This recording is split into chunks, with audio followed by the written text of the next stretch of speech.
Hi, hello, bonjour, and namaste.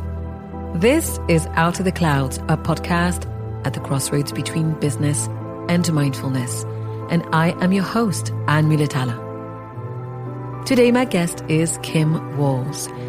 Kim is a beauty industry innovator, and she works in the natural or clean beauty space.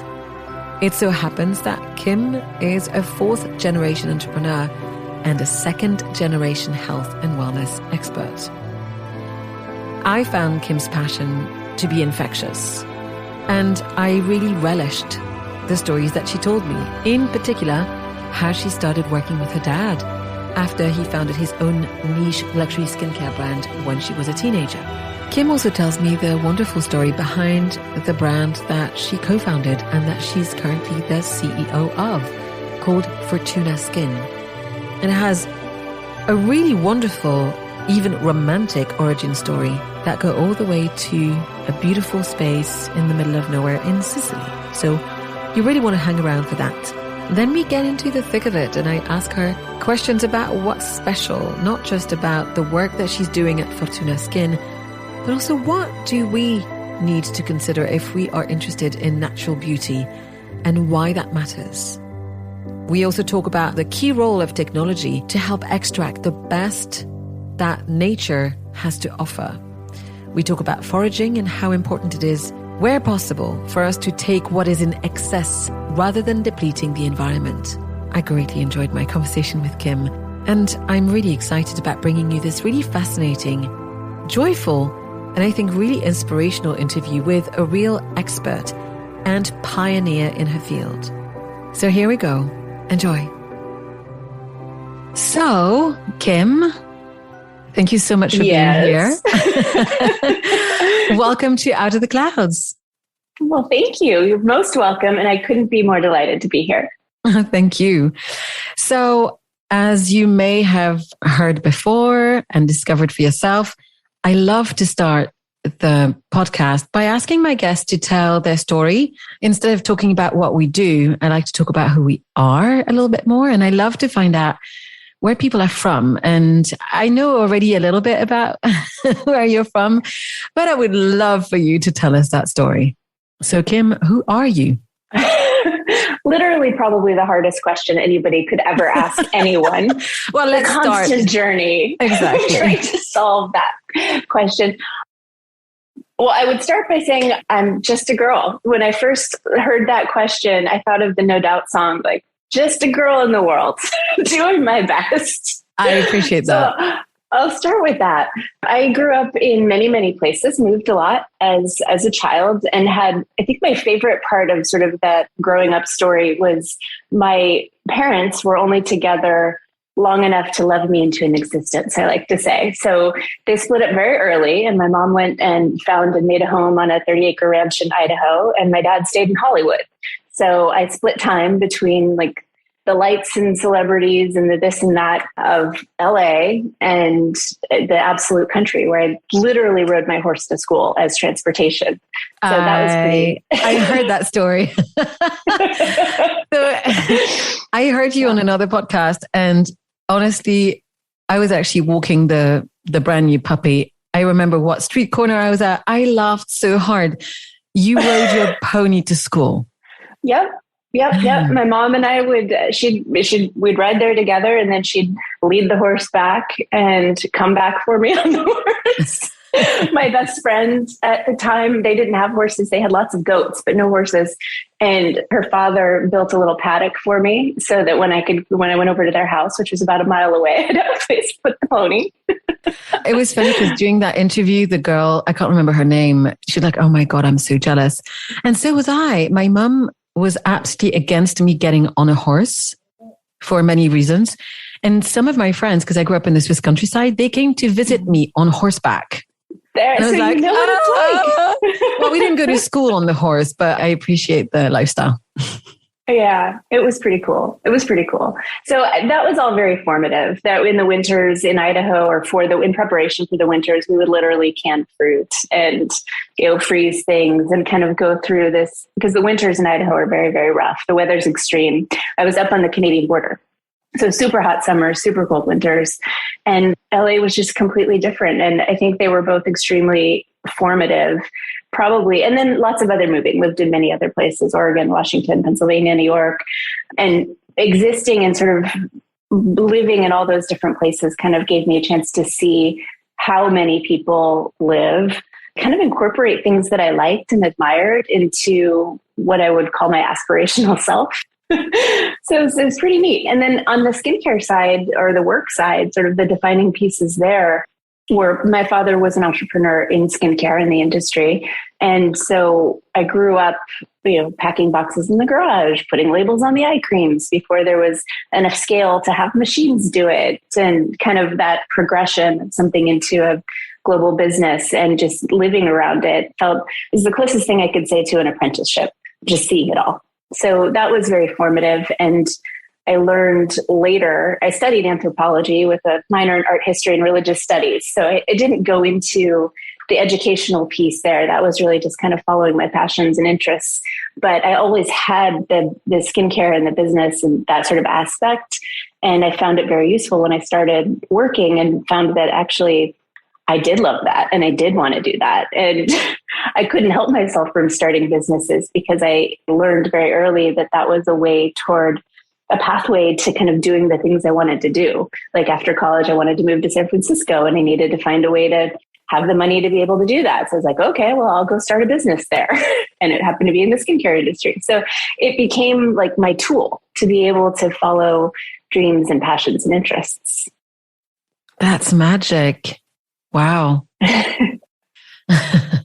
It's so far from my lived experience because I think that there's people who are listening may be completely disagreeing with me, but I feel like there's something very particular as well about the American entrepreneurship spirit.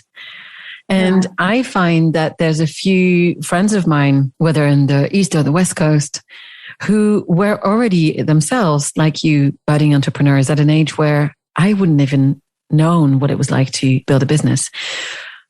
So I read that you're a fourth generation entrepreneur. Is that correct? It is. It is. It runs in the family. Oh my God. It was all different versions of it. I think much earlier, and especially hundreds of years ago, people didn't use the term entrepreneur. And in fact, when I was young, an entrepreneur was a dreamer and something to be looked down upon. So there's definitely sort of a shift in kind of how people relate to words and aspirations. But so my father, we already talked about, and then my grandfather on my father's side was a philatelist, which is a word that most people don't know. He was such an extraordinary philatelist that he was inducted into the Philately Hall of Fame. Wow. Or philately, I think it is Hall of Fame. It's a stamp collector. Yeah. That's what they do. Wow. And so he started a business. He developed an incredible knowledge of global history, and especially in relation to wars and significant moments in politics, because that's what's commemorated on stamps. And so as one of the world's foremost authorities on stamps, he knew the stories behind all of them and started a shop where, a classic shop with coins and stamps and all of these things, but then also a consultancy. Before Google, you needed people who had historical knowledge and reference points and all of that. So he started working as a consultant for people like President Eisenhower to help them think through war strategies and that kind of thing. So that was his story. And then before him was a brewmaster, made great beer, Germany. Incredible. Started a business in that. Yeah. And ultimately sold that business when carried it over to the United States and sold it here. I'd love to ask you now then, what did you want to be when you were a little girl? I have no idea. Okay. I loved everything. I think it's probably one of my faults and also one of my benefits. I'm interested in everything. There was a while I wanted to be an architect. There was a while I wanted to be a professional singer, of course. Worst voice in history, but does that need to stop you? I don't know. Really just anything, everything. Awesome. I wanted to be in the world. That sounds great. Yeah. So at some point, I'd love to find out from you, when did you make not say the turn, but where did you focus on clean beauty in your entrepreneurial journey? Yeah, it was always present.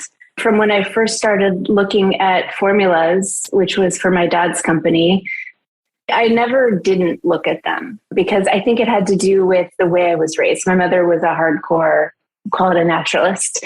She only believed in fresh food, like really fresh food, and only believed in natural medicines unless it was an emergency. And sort of she lived that way. And so it was, when it comes to sort of self-care, just integrated into my experience. And then I think when somebody knows what, we'll call it, I don't know, the freshest egg tastes like, and then taste something that's not, you can't not experience the difference in taste and flavor and pleasure in eating it. So it started with food and kind of the difference between what people in LA were eating and what people in the country who were eating really beautiful, freshly grown food ate. And then when I started understanding that, I was always really interested in nutrition and looking at skincare and knowing, I guess my dad had a skin disease called vitiligo. And that was his impetus for starting his company, Epicuren. So his perspective, which I got to experience, was very medically oriented. It had a lot to do with how the body works and body chemistry and ingredients. And so when I started learning about that and how important the skin is in terms of what it takes in and what it gets out, it was just kind of obvious that anything you put on your skin is going to go into your body. And then begging the question, what do you want in your body? So from the beginning is the true answer, from the very first time I ever formulated anything, which was about 30 years ago. Yeah, that's fascinating. Because I feel like when I was listening to other interviews of you where you talked about, again, what you put on your skin, and I remember several examples that you gave that were very interesting. I naturally went back in my own history to like the first time that I bought myself like a good cream, and I was 20 something. Mm-hmm. And I remember that it was Estée Lauder, and I remember what it smelled like. And the first thing that the cream was fine. I did not respond well to this overwhelming scent because I think that perhaps it's something that doesn't suit me. And I never asked myself. My dad was a doctor, but then we never really thought about what went on our skin. However, being half French, my mother was always very concerned about what was coming in, what food we would be having and its quality as well. So I'm fascinated to realize that it took me many years before we started paying attention. Yeah. So would you give me like a little overview of how you went from that time 30 years ago until starting Furtuna Skin, the brand, the wonderful company that you're the CEO of? Yeah, thank you. It is a beautiful brand for sure. It was a jungle gym. I think one of my favorite descriptions of a career is not the corporate ladder, but the jungle gym. Kind of go over here for a while, go over there, see which bar you can reach, fall down, climb up the other side. That whole visual for me is really powerful when it comes to thinking about my own career and many others of people who really find the place that they love ultimately to work in. So all kinds of different things within health and wellness, always health and wellness, one version or another. In the late 90s, it was internet startups. In the early 2000s, it was baby skincare because I was just having my babies. They're now 19 and 17. So long gone are those days. But I always just followed what I was really interested in. I'm a research hound, so an absolute junkie for data and research. So when I get interested in something, I tend to just go deep, get my hands on anything I can, especially original research, and read, end up translating that information into ideas that then I try to parlay into life. And since I do love working, I love working very much. I mean, the better part of those Idaho days was growing up on a farm, and you know what people say about work and farmers. I love to work. I work hard. And so trying to translate that information and that intellectual stimulation into something I could do every day was kind of how all of it happened, how everything in my life has unfolded, or pretty much everything. So different types of businesses, but always in health and wellness until The last one that I founded myself was in the baby space. And then I went to help another entrepreneur, a young woman who founded a business in the early Instagram days. Really, it was the MySpace days, which started, and then to Facebook, and then to Instagram.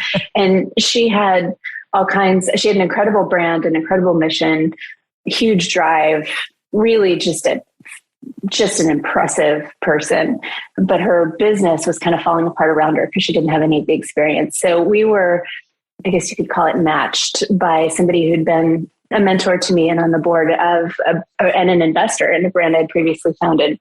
And so I spent 3 years with her helping to put a business infrastructure in to match to try to match at least the beauty of the brand that she'd created so that it could go on and thrive. So did that for 3 years. And then right when that was winding down, we were working on selling it. And as that was happening, I met Agatha, and sparks flew, you might say. So she had this incredible story and also passion and drive. I guess that's consistent for me. I love to be around people with passion and drive, around wanting to create a skincare oil out of the oil from she and her husband's farm in Sicily. She had been telling her pediatrician, a man named Dr. Alan Green, who was, again, a medical director on a previous brand I had founded, and we stayed close. She was telling him that she wanted to do this, and he goes, "You need to meet my friend Kim."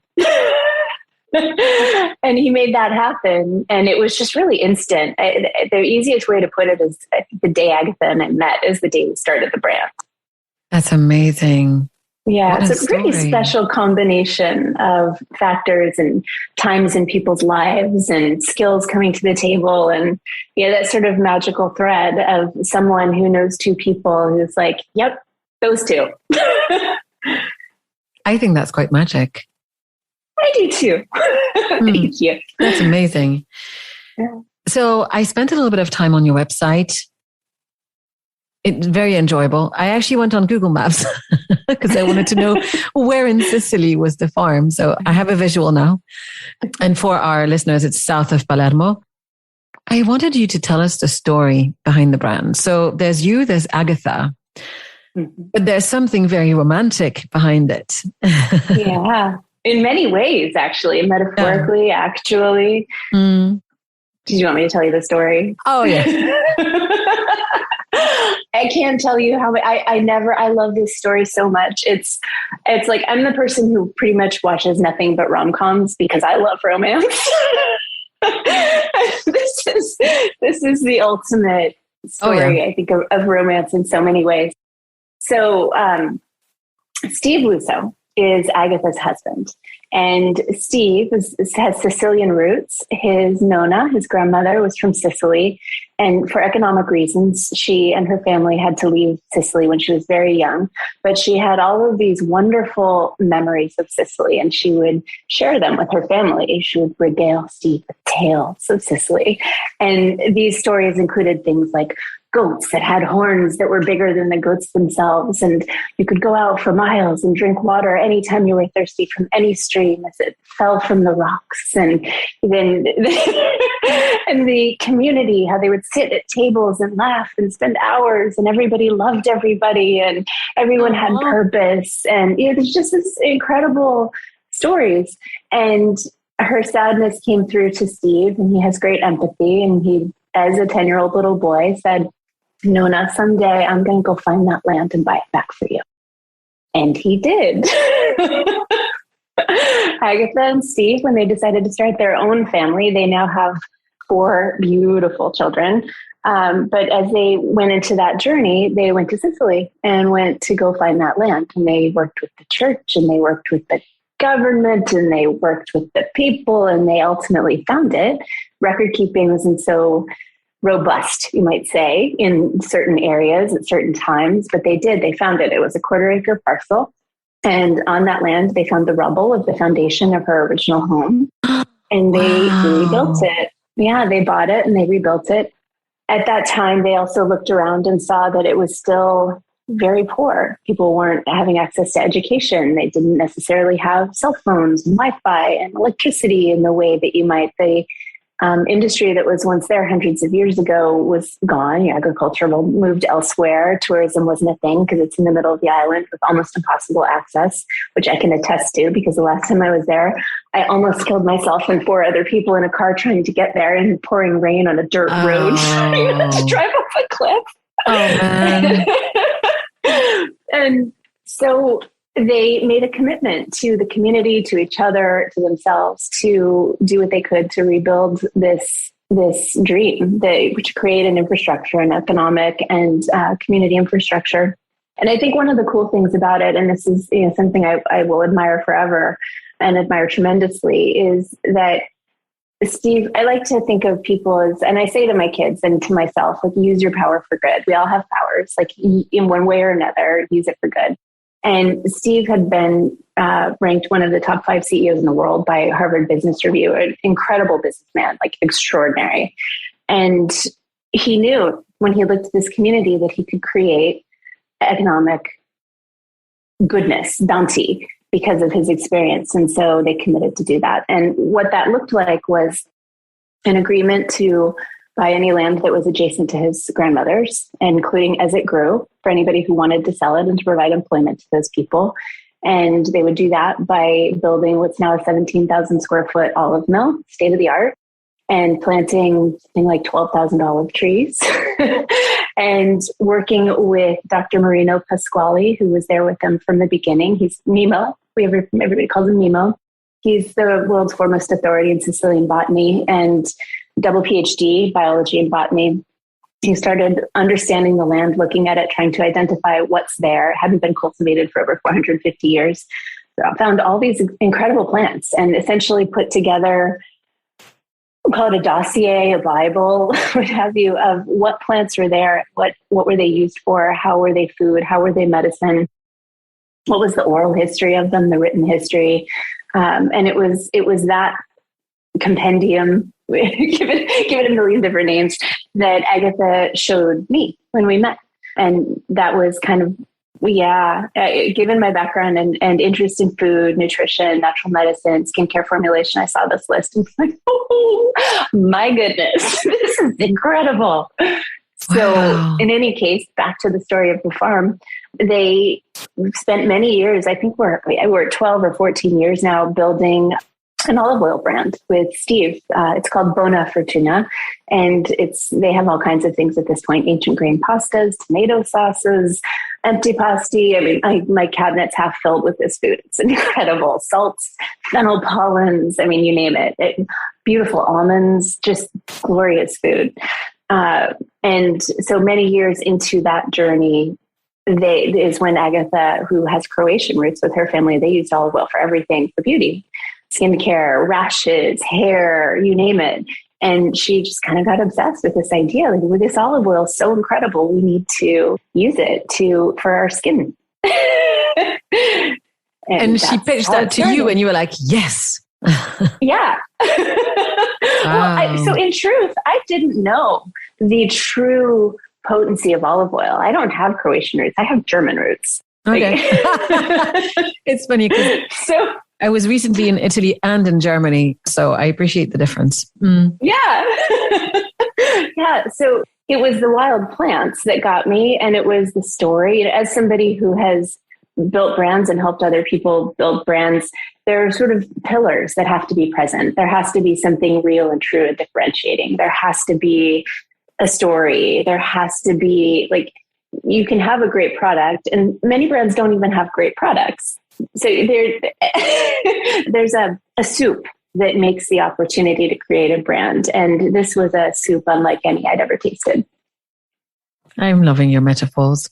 That's lovely because you're segueing into my next question. What is it?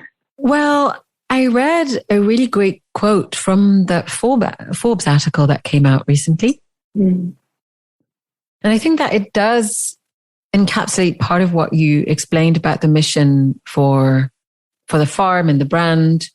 So I'll read it for the listeners because I think it's interesting for them to understand the depth of care that I think I found particularly fascinating. You said, our mission is to leave the people and places we touch better off than when we found them. We advocate for the health of humans, animals, and the earth through our business practices, products, and passion. The extent to which we seek to leave things better than we found them translates into more common industry practices like using glass bottles and organic farming methods, to the extraordinary, like participating in the creation of seed banks and reviving nearly extinct species of flora. We protect bird species and biodiversity. Yeah, I know I keep going, but it's big stuff. By supporting land within a biopreserve and help provide financial stability and education to the local community where our ingredients are grown. Wow. Big goals. It's great. Can you just do that with other businesses? Can you take over? Can't we do that everywhere? Can you imagine what it would be like? Yeah, I can imagine it. I can see it. I think it's possible. Oh, it's funny. Hold on a second. So I have a weekly newsletter and I'm going to read you this quote. It's by James Baldwin. It resonates. He says, the world changes according to the way people see it. And if you alter even by a millimeter the way that people look at reality, then you can change it. Ooh, that just gave me chills. I know. Please send that to me later. I love that. It feels very powerful. And now you told me more about Steve. I feel like part of the question, you've answered it already. But how much did this vision evolve as you built the project? Or was it all there in Steve and Agatha's mind as you set off on this journey?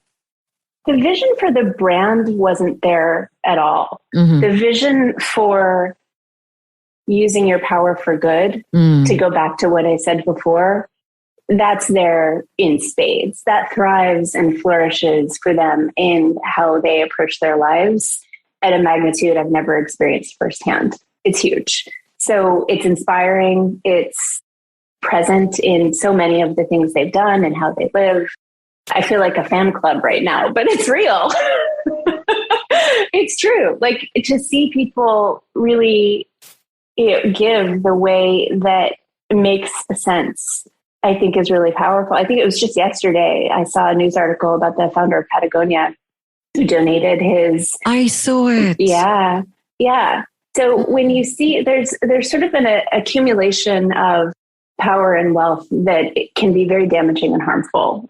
I mean, really it is. It's not can be, it is. And so when we get to see people, I mean, to go back to your quote, when you change reality just a little bit and you see people doing things like that, I think I'll just go ahead and call it a bandwagon I want to be a part of. Yeah. Like, sign me up. Yeah. Let's shift things. I'm thinking the same. Yeah.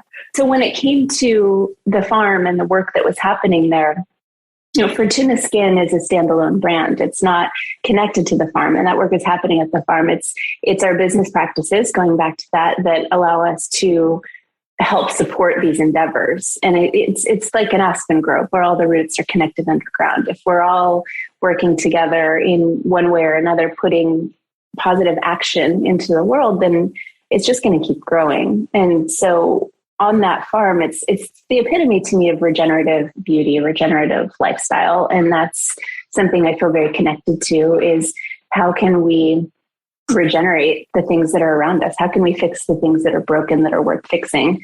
And the work that's being done there is a microcosm of what I think is possible globally. So if we can showcase that, harness it, grow it, then we have an opportunity to really participate and then also show others what's possible. Thanks. I agree. I think that's why the story, I guess, is so important as much as the product and the truth of the work that you do. It's such a big deal to be able to show people the possibilities that are out there. Mm-hmm. And I was earlier today, I was listening to one of the TED podcasts with Jane McGonigal, who wrote a book recently called Imagining. And she's a futurist. So her job basically is to imagine the future. And oftentimes it's difficult to project if we have no example or no idea of what's possible. And we're not being taught how to dream outside of the reality that we see every day. So it resonates. I'm the one being a fangirl now. Hop on the bandwagon. Absolutely. So there's a couple of things that I read about the practices and the techniques that you use that I felt very intrigued about. The first one was the foraging to find the plants. Could you please talk about this a little bit? Absolutely. This comes back to Nemo and his skills and expertise. And that's who I mentioned before, a double PhD in botany and biology. So he not only is able to identify, and it's kind of amazing to watch this guy walk through a field and be like, this is that, that's that. Oh, sure, those two look exactly the same. But no, this is this and that's that. It's amazing. So he really has that knowledge. He's been his whole life developing that knowledge base. And so what he's doing now is, and this is part of the economic stimulation aspect, is he's teaching others how to do it and overseeing them. So the teams of people who go and forage for us are growing as we as a business grow. And he's educating and teaching and creating more space and scalability as we grow to do these things. So the foraging, it's an interesting concept to think about how that can scale, because it's really something that's always been very niche, very small, and that's kind of critical to, or historically critical to, protect those species, because if you take everything, then nothing will grow. So there's a balance to it. And there's also an element of timing. So there's a biodynamic component where you're looking at sort of different times of day, different seasons, different moon cycles, all of that. But then there's also how much do you take, sort of what's the excess? What is the land's excess so that you're not hurting anything? And then when is the right time? As the petals are just before they may fall, or which is both an aspect of protecting these plants' ability to keep growing and recurring species. But then there's also a potency aspect to that. So at certain times of day, certain plants have more nutrients in their petals or lesser, or, they have their own circadian rhythm, really, is what it comes to, in the same way that we do. And so when you pick them or reseed or any of those things, well, we're not reseeding the foraged. We do also have cultivated olives, obviously. Yeah. Wow. Plants' circadian rhythm. Yeah. And someone knows about them. Yeah. That's, again, quite magic. Thanks so much for indulging me. I feel like I better understand it. I like the way that you put it. Understand what is the excess that you can take without depleting the land. The other thing that I was very curious about was your ultrasound technology for extracting active ingredients. Would you explain to us what it is? Indeed. So the ultrasound it's a technique that was developed within the pharmaceutical industry, started coming into practice around 2012. And so I guess going back to my history in this industry and always thinking about natural plants and organic practices and all of that, there are lots of inherent challenges in working with materials without creating them in a lab, because you have the opportunity to be precise in the lab, whereas there's a different kind of precision in nature. And so figuring out how to access that was our challenge. So historically, we, for raw materials in the industry, might have inconsistent extraction levels, inconsistent potency, essentially it all ends up being inconsistent performance. And so an expectation evolved within the consumer base of like, natural doesn't necessarily work. Clinical stuff's going to work better. The thing about that is that it's fundamentally wrong, because if you think about the origin of clinical, it's plants. Our medicines come from plants. Yeah. So something was getting lost in translation, essentially. And we wanted to go back to, we'll call it the divinity of nature, and sort of the unknown of how potent and powerful that is. So starting with the fundamental belief that these plants are far better at perfection than humans could ever be when it comes to producing the chemicals they need and surviving. They've been around a lot longer than us. Magnolia, for example, is the one essential oil we use. It's fossilized back 100 million years. That's a survivor. Right. So perspective. when we're talking, So our fundamental goal was, how do we protect and preserve the potency of what the plants have and then get that all the way to the bottle? And none of the methods that I was aware of, and probably anybody was aware of in our industry, could do that. So we went looking for other things, and we stumbled across ultrasound in pharma and adapted it and made it ours. We gave it a name. It's our sound bath extraction method, because that's what it's sound, right? Sound waves, ultrasound. And the visualization of that is, if you can imagine a giant stainless steel vat with either water or really it's hydroglycerin or olive oil, and then add the wild forage plants in very specific ratios in combinations designed to create specific skin outcomes, and sealing it off, penetrating it with sound waves. A few minutes later, you have separated, essentially the cell walls, the fibrous components burst open, and the active ingredients come out into the solvent, which is either the olive oil or hydroglycerin. And then that becomes a raw material we can use to formulate the skincare products with. So it's protecting that potency. Wow. I so want to see how you make that. It's really cool. You painted a picture and I feel like I can see it. That's very, very cool. I mean, nerdy, but cool. Oh, I'm such a nerd. I love it. Love it. It's really wonderful. Now, outside of your own brand, because I heard you say, and I think this is very true for most people who work within a brand, you also love lots of other products from other companies, but you were offering some thoughts to consumers out there who may not be able to get your product, either because it's not available or because of the price point. Let me say it right. I heard you say in an interview that because something is natural doesn't mean it's good for you. And I thought that was something important to talk about. So you've mentioned not everything is effective, right? Mm-hmm. But when is something not good for your skin?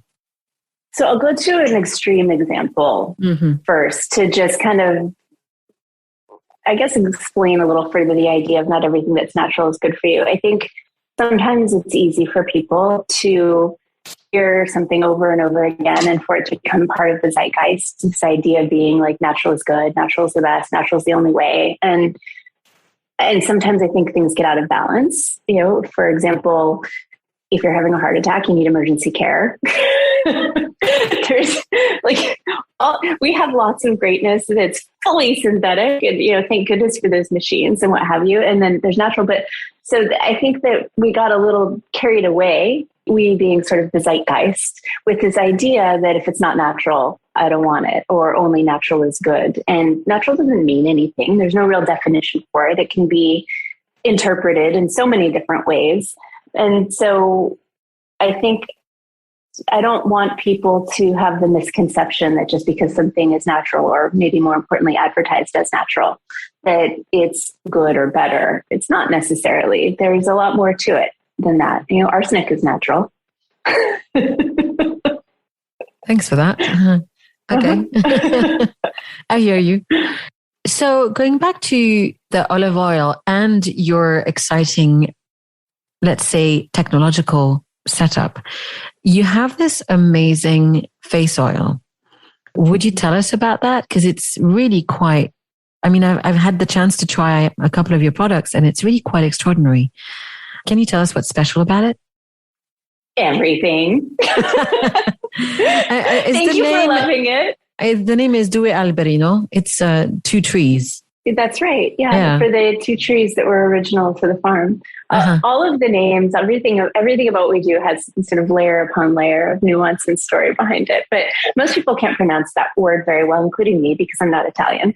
So really what we call it is our biphase moisturizing oil. And what's important about the biphase aspect is that it's made of olive leaf water and olive oil. And going back to that with the active ingredients added in. So going back to that potency concept and idea, the olive oil and olive leaf water that's coming from the farm are massively and extraordinarily potent, far more than your typical commercially available ingredients. So for example, olive leaf very popular. It's a popular dietary supplement, has all kinds of great studies around it. You have double blinds, all kinds of things for both skin and nutritionally for all kinds of disease states. So we wanted to test, and so we used a third party to do so, the olive leaf water that we are able to make at the farm against commercially sourced olive leaf water, and found that it's 300% more potent, more powerful than commercially sourced. Wow. So the level of potency that we're talking about here it's not small. And the results that can come from that, not small. So that's the really, it's back to this, potency drives performance. And these are wildly potent ingredients. That's the heart of why it works. Yeah. And the olive oil is, well, as we talked about a little bit, Steve and Nemo and the people on the farm, Agatha, have been working to create extraordinary olive oil for over a decade now and have done so. The olive oils that come from the farm are globally award-winning. Japan, France, United States, everywhere it goes, it's winning awards. And where I think that's really interesting from a skincare perspective is that a big part of how these oils are judged is their flavor. Mm-hmm. And there are 3 pillars of flavor that are evaluated: pungency, fruitiness, and bitterness. Mm-hmm. And each of those flavors, we experience them in our palate because of the key chemicals that drive those flavors. So, for example, oleoropine, oleocanthal, these are very powerful active skincare ingredients. And the level of flavor and brightness that this oil has that you can taste is a great way to understand the potency that's in it and how that's driving the skincare benefits. So things like oleocanthal are extremely highly anti-inflammatory. And when we can take inflammation out of the skin, reduce the redness, reduce the free radical damage, all of these aspects, the skin's better set up to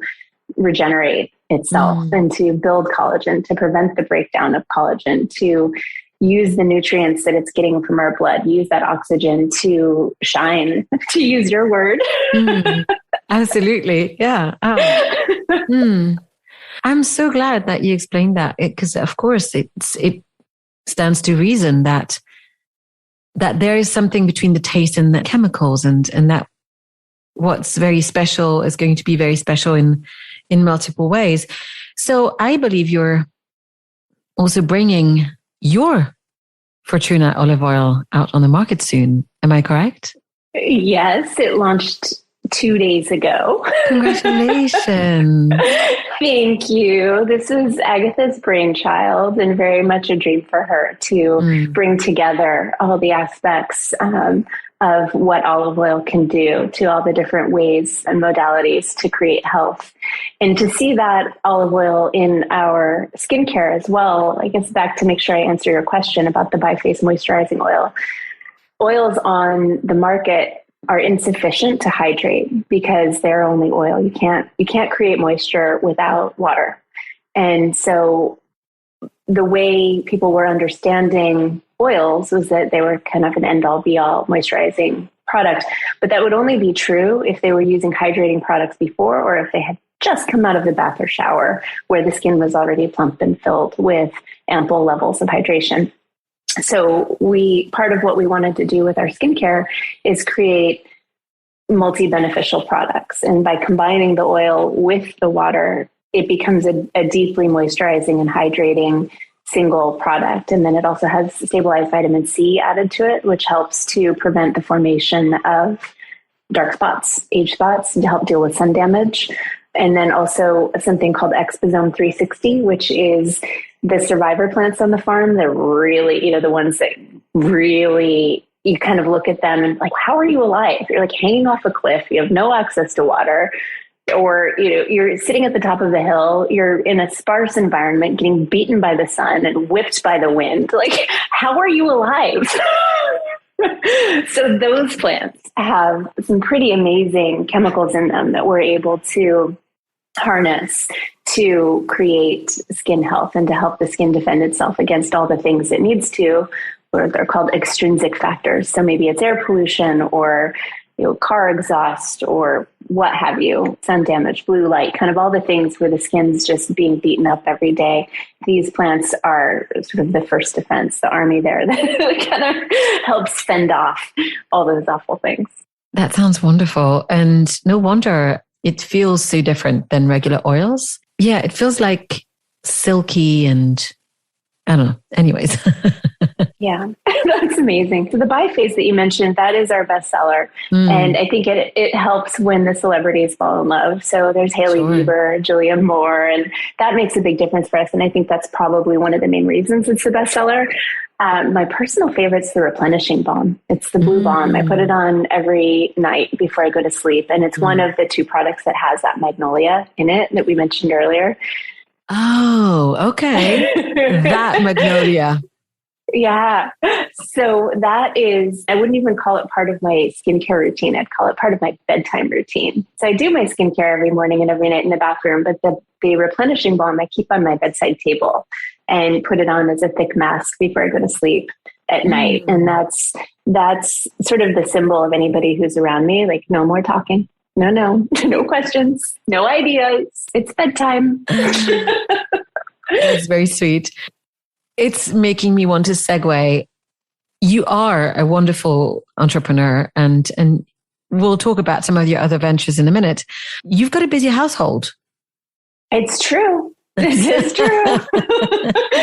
You do not tell a lie. Right. I appreciate that. I will think about putting that on the nightstand as well. That makes sense. I was going to ask you, or to ask Claire, your PR, when do you use the balm? So now I have my answer. Now you know. Now, one of the first experiences that we get with a brand, apart from, the usual suspects of Instagram and websites, let's say when you're in a store, is the packaging. And I've worked in luxury for a long time, so I've seen my fair share of luxury packaging in my life, but it feels very substantial. And one of the first things that I guess I felt before I even considered formulating this in a question, it feels so substantial. Throwing it away feels almost disturbing because the quality of the glass, it's amazing. Like I'd want to turn it into something else. So would you tell me the story of this beautiful, beautiful packaging and maybe what you've got in mind for the future? You bet. Yeah. I feel the same way, by the way, about the bottles and the packaging. I haven't finished the product, but I'm already thinking, but I can't throw it away. So I have so many uses. I have those bottles under multiple purposes all over, as do my friends and my children. Yeah, it is. They're beautiful. I agree. This really comes from Agatha's exquisite taste. She started modeling early, and when she was 16 for Chanel and Yves Saint Laurent, and I'm sure you would say that better than I say it. Go ahead, Yves Saint Laurent. Do it right. Save me. Do you mean Yves Saint Laurent? Oh, yes. Thank you. So she really has a deep understanding of what luxury looks like, feels like from that packaging perspective. And she's our chief creative officer and drives that aspect. When it comes to things like refills and how can we preserve this packaging and not have to throw it away? Well, for one thing, it's recyclable and made of sustainable materials. And we're always working to keep pushing that forward as options become available. But refills are a huge priority for us. And this is where you get into the sort of business aspects and where does business meet mindfulness. And there's a certain scale that we have to be able to introduce those kinds of aspects. So it's about the future, and it's about growing large enough to be able to do all the things we want to do, because once there's scale, there's much more opportunity to keep driving forward in the vision, which is this regenerative beauty vision, which includes creating better and more packaging options, as we go, along with better, or not better, because I truly don't believe there's a better product in the world, but more great products. That sounds great. Did I also read the glass was formulated specially?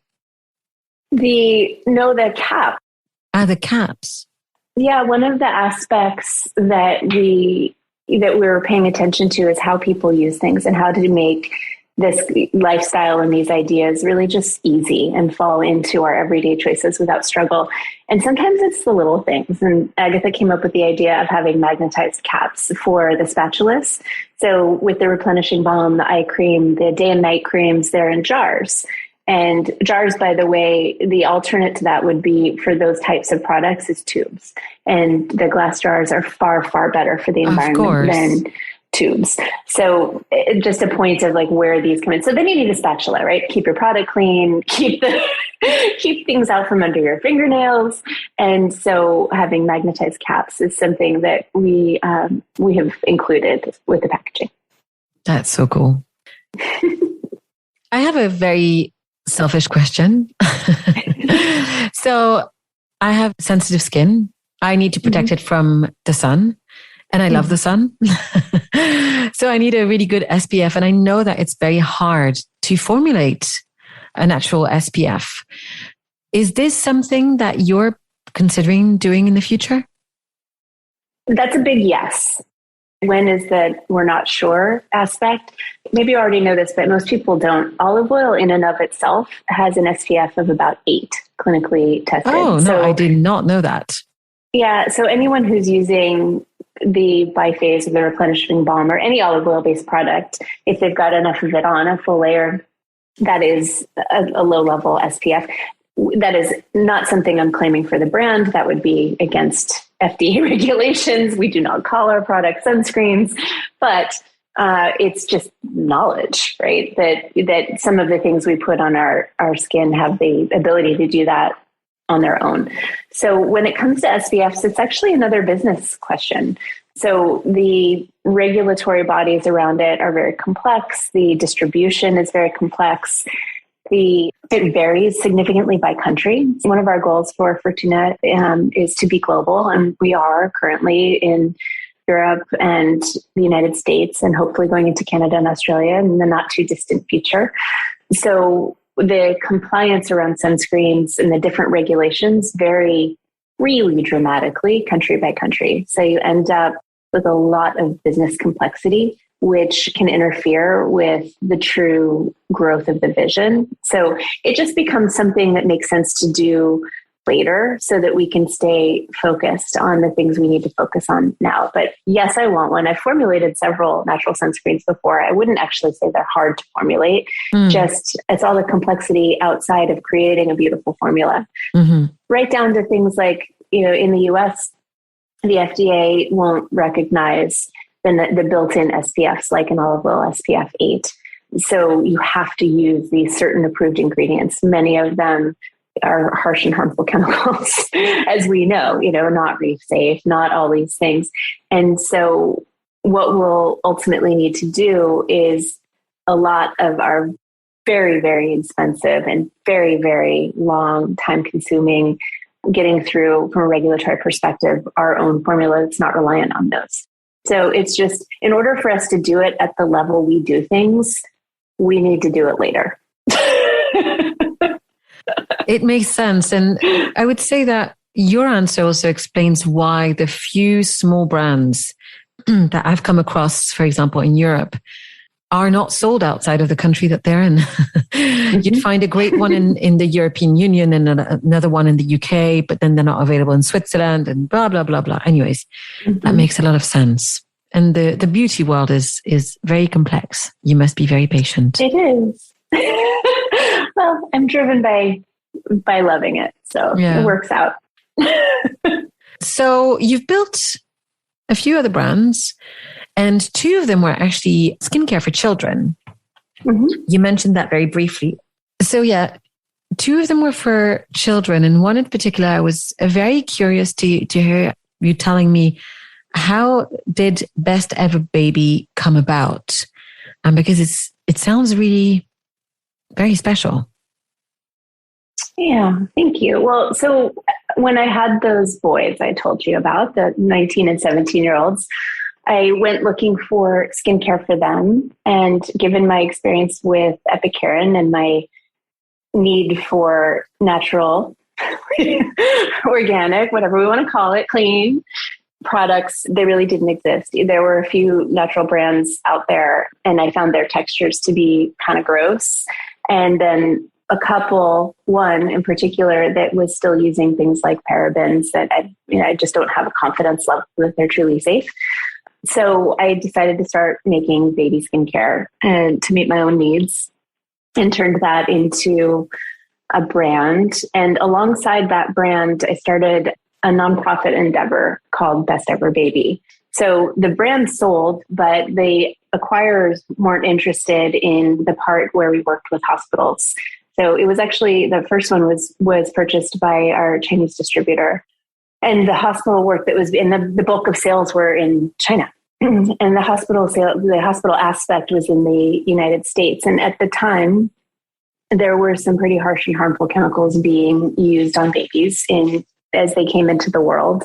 And it offended me. I sort of took that onto my shoulders as offensive. And I think an equally large offense was that I believe parents really want to do the best by their children. And so they're in there thinking they're making the best decisions that they can, and being told by we'll call it the advertising or marketing machine, that they're making good choices and getting their information through mechanisms that are not about health, but instead about profit, and being misinformed. And then they were finding out later, oh, wow, I've been, using these things that are getting into my baby's blood and building up a body burden and all this other stuff.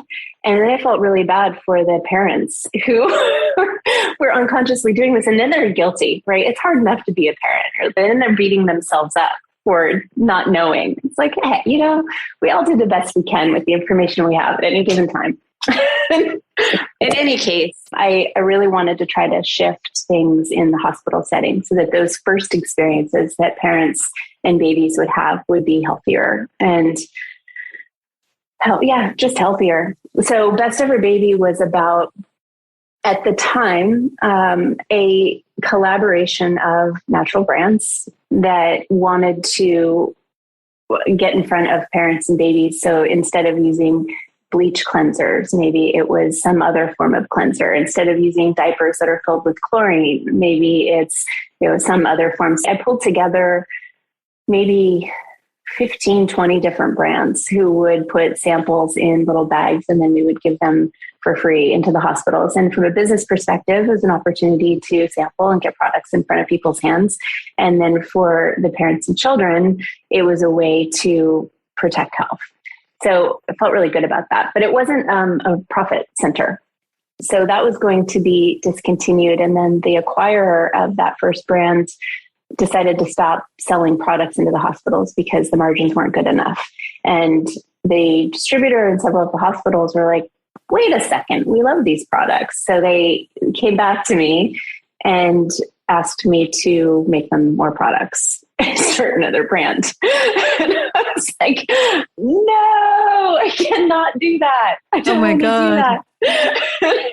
And so I partnered with the distributor and we created a joint venture, and I did all the things, did all the testing, did everything that was needed to give them what they had asked for. And so now that's BEB Organic.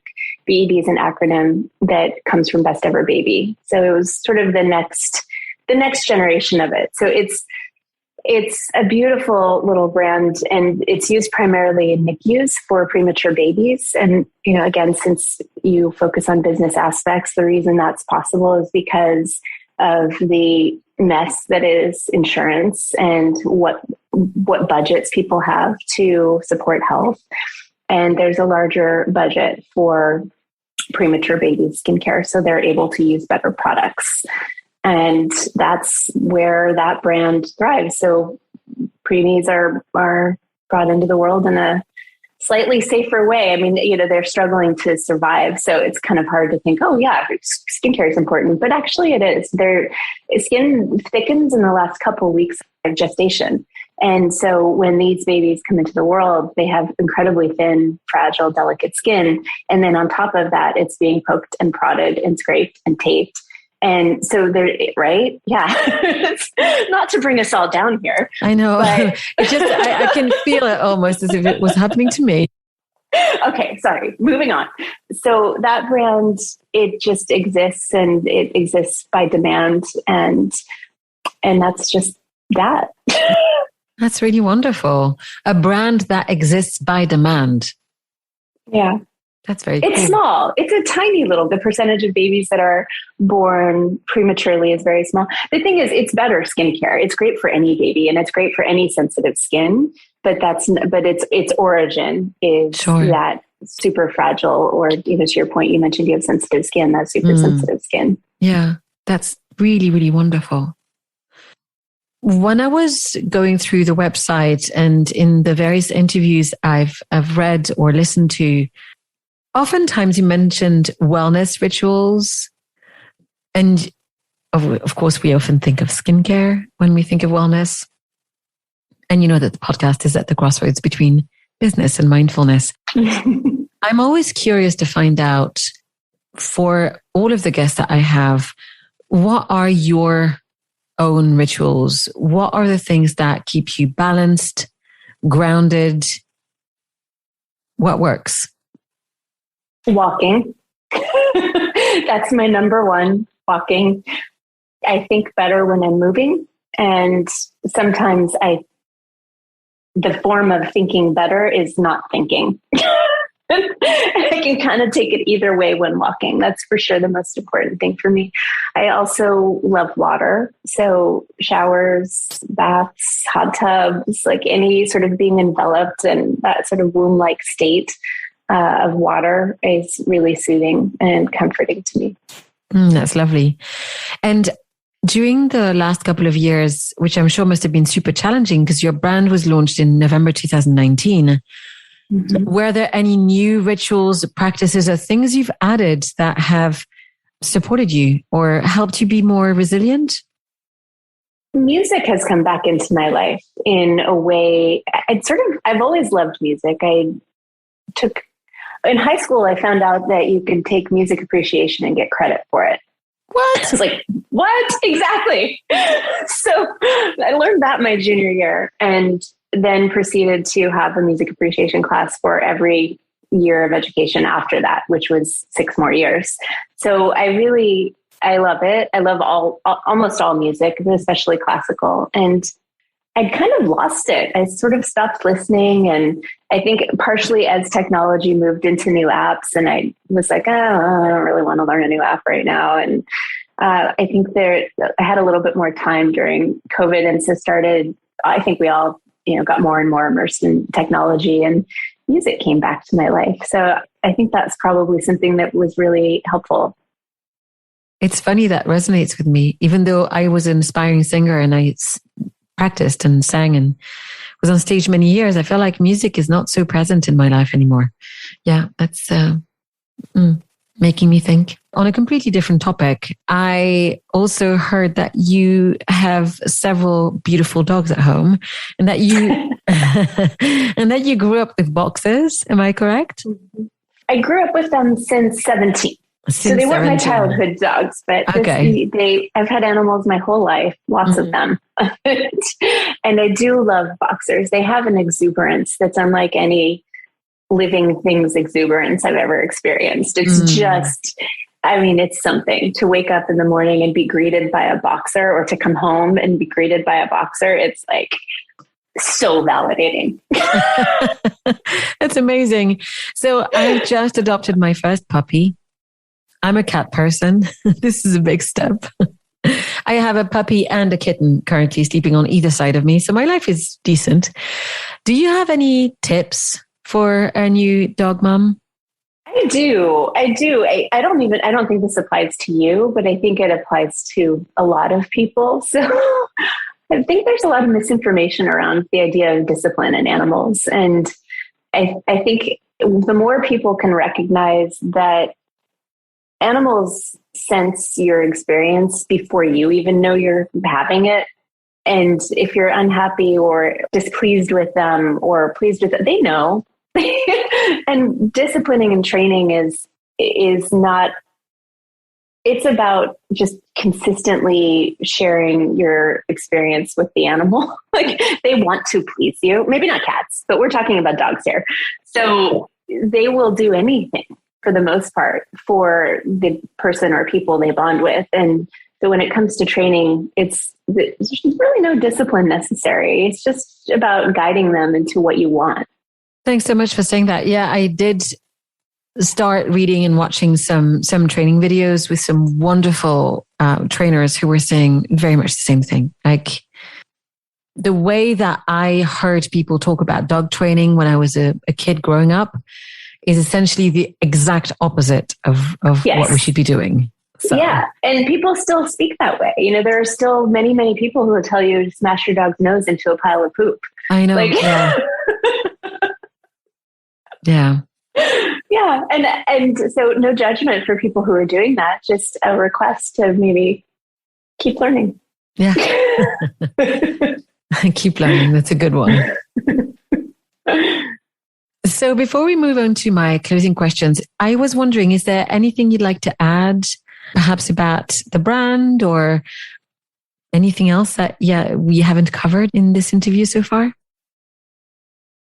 Just gratitude for you, appreciation for the stories you're bringing to life and for thinking that mine is interesting enough that it's worth sharing. Thank you. It's wonderful. And I can't wait for, even right from the start, I mean, riding your pony to school, that just, isn't that just wonderful? Well, I'm going to send it right back to you. I'm so grateful to have had the opportunity to go beyond the surface, because I think that whenever we have a chance to be inspired by what others are doing, when we see pioneers in any industry, I think it's just a rare privilege, not just to get to know you and speak to you in person, but also in the small way that I can give more of a platform to the work that you guys are doing, because it really does feel very special and something that I hope can touch others in the nearest future possible.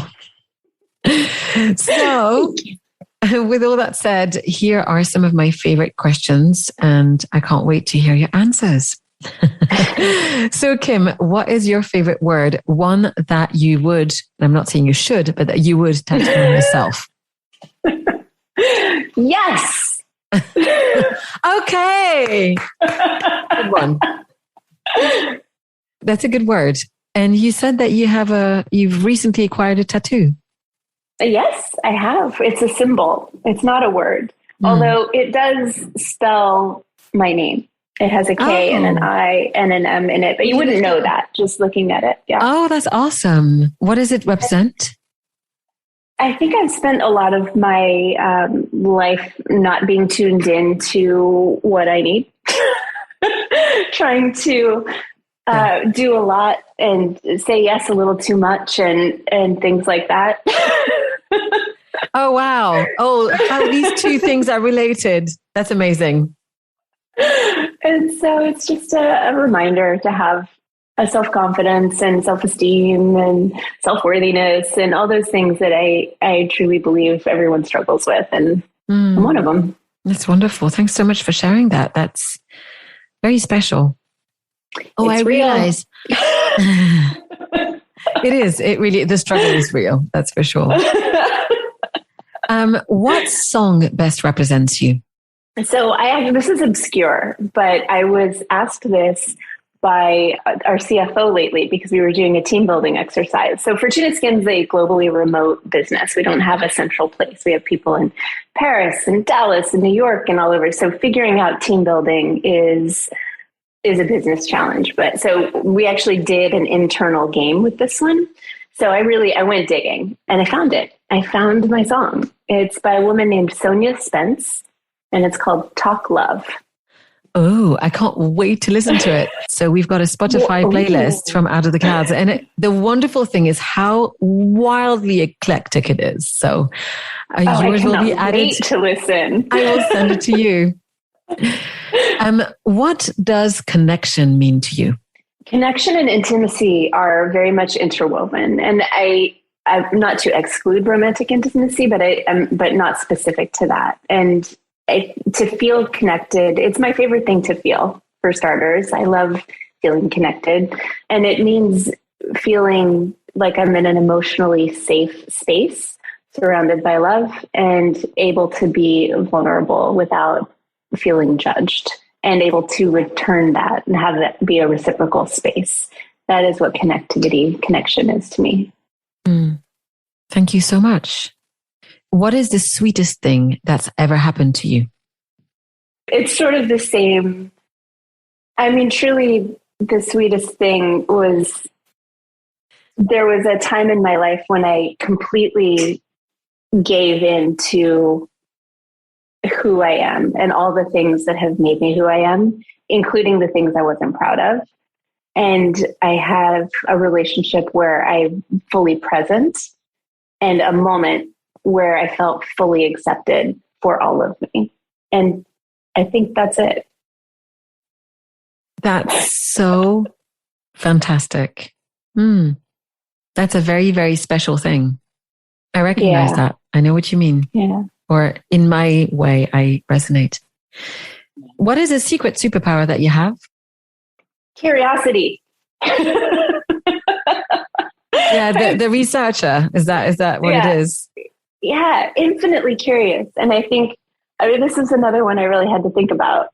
But I think the gift that the curiosity gives me is that it's a leading trait in my personality, and I get curious before I judge.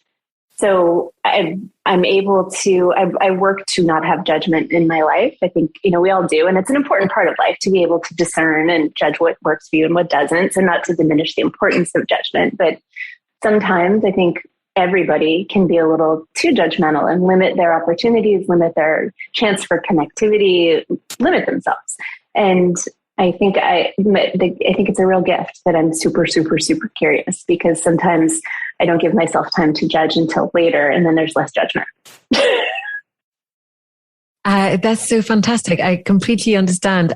I really do my best. I agree with you. Of course, discernment's important, but I personally feel cornered when I feel judged. And that's one of the things that makes me recoil. And so I try not to, as much as I can, judge other people. But I also found when I was studying to become a mindfulness meditation teacher, that whenever we come across something difficult, in particular, if we get curious and we start to decompose, let's say, the experience, whether it's a feeling, an emotion, a thought, we can't feel two things at the same time.